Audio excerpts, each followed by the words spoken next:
Guys, welcome back to my channel. তোমরা কেমন আছো? আশা করি ভালো আছো। আমরা সবাই ভালো আছি। এখন দেখতে পাচ্ছ আমি এখন রান্নাঘরে আছি। নিশ্চয়ই তোমরা বুঝতে পেরেছো আমি রান্নার নিয়ে একটা ভিডিও বানাবো। অবশ্যই রান্নাঘরে যেহেতু আছি, রান্নার কিছু একটা ভিডিও বানাবো। তো চলো, তার আগে বলে দিই, আমার একটা নতুন ভিডিওতে তোমাদেরকে জানাই অনেক অনেক স্বাগত, অনেক অনেক ভালোবাসা। আর হ্যাঁ, যারা আমার চ্যানেলে নতুন এখন পর্যন্ত চ্যানেলটিকে সাবস্ক্রাইব করোনি, তাদের বলছি চ্যানেলটিকে সাবস্ক্রাইব করে পাশে থাকা বেল আইকনটি প্রেস করে দাও। শুধু বেল আইকনটি প্রেস করলে হবে না, পাশে থাকা অল নোটিফিকেশনটা অন করে দিতে হবে। তো চলো, এবার যেইটা নিয়ে ভিডিও করছি বলে দিই। আজকে সকাল থেকে আমার সারাটা দিন বৃষ্টি হচ্ছে, ঠান্ডা ওয়েদার। ভাবলাম যে কিছু একটা করি। তারপর পাস্তা যেহেতু আছে, ওই দিন কিনে এনেছিলাম, তো বললো ঠিক আছে পাস্তা তৈরি কর। তো ভাই বললো, শোনো, বললো মা করো না, খাবো। বাবাও বললো ঠিক আছে পাস্তা কর। তো ঠিক সেই মতো পাস্তা করছি। আর কিভাবে করছি দেখতে থাকো। এখানে আছে বিনস আর বাঁধাকপি, আর এখানে আছে ডিম আছে 1 2 3 4 5টা। কজন খাবো? 4 জন খাবো। 5টা ডিম নিয়েছি, কারণ বেশি নিয়েছি, কারণ বাড়ির ডিম তো, তার জন্য অনেকগুলো ডিম আছে, বেশি করে নিয়েছি। পেঁয়াজ, টমেটো, শসা, তো এগুলো রয়েছে। এখানে আছে কাঁচা লঙ্কা কুচি, আর এই যে পাস্তা। 4 জন খাবো, তো পাস্তা নিয়ে নিয়েছি, সেদিন যে কিনে নিয়ে এসেছিলাম, তো এটাই। তো চলো এখন তৈরি করে নিই। এখানে জল বসিয়ে দিয়েছি, সবজিটা একটু ভাপিয়ে নেব। আর হ্যাঁ, আমি কিভাবে তৈরি করি তোমাদেরকে দেখাও। জানি না আমার মতো তোমরা তৈরি করো কিনা, তো আমি আমার মতোই তো ঘরে তৈরি করছি। আর এর মধ্যে কি কি দিচ্ছি, কি কি সস দিচ্ছি বলে দিই। তো রেড চিলি সসটা যেহেতু আছে, ওই দিন কিনেছিলাম, এটা দিয়ে দিচ্ছি। আর তার সঙ্গে দিয়ে দিচ্ছি সয়া সস। জানি না এর মধ্যে দেয় কি না, তো চিলি চিকেনের দেয়।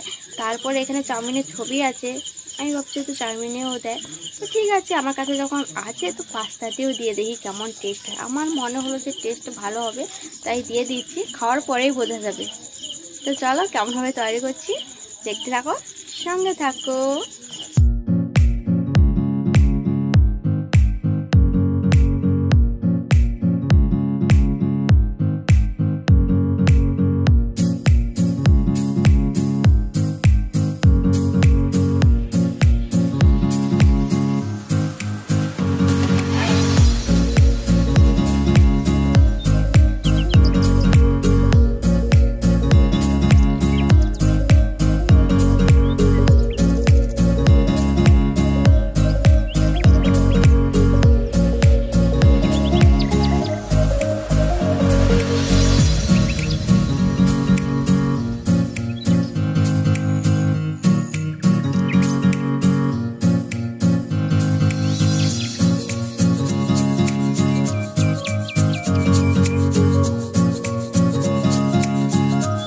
তো চলো, পাস্তাটা আমার তৈরি হয়ে গেছে। এবার খাওয়ার পালা। জানি না কেমন টেস্ট হবে, খেয়ে দেখলেই বোঝা যাবে, কিন্তু কালারটা তো খুব সুন্দর এসছে। তো চলো খেয়ে দেখি, তারপরে বলছি।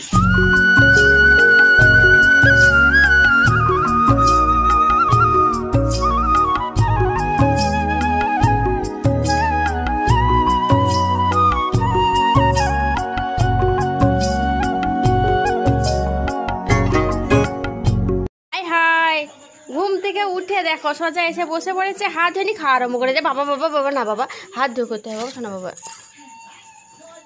চাপা গুলো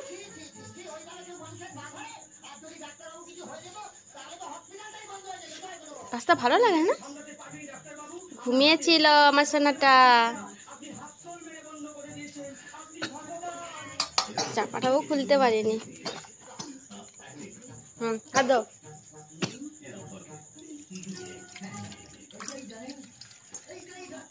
এবার খাও।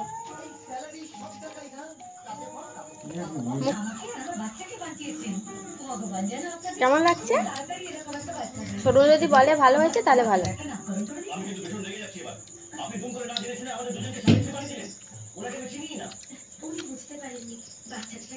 জল আছে তো ডাবে, এ ডাবে থেকে ও ডাবে জল আছে।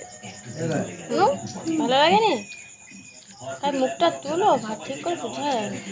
এবার বলো, মুখটা তুলে বলো।